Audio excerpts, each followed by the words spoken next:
Həqiqətən də bu şeylər namaz qılmaq, tövhidi yaşamaq və dəvət eləmək, şirkdən çəkinmək və insanları çəkindirmək səbir istəyir. Vasbir alə mə asabək.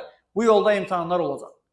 Allah səni imtihan eləyəcək, sınaqlar olacaq, xəstəlik, aclıq, kasıblıq, yaxınlarının səni bəyənməməsi, adlar qoyması, hətta səni qovmaları kimi hadisələrlə rastlaşacaqsan. Necə onları görmüşük hər birimiz, demək olar əksəriyyətimiz. Lakin sonda nədir? Sonda uğurdur.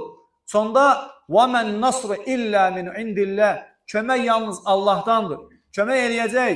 يُدَافِعُ. İzah edir Allah Teala ki, يُدَافِعُ عَنِ الَّذِينَ آمَنُوا. Mən iman gətirənləri müdafiə edirəm. Allah sənə qələbə verəcək.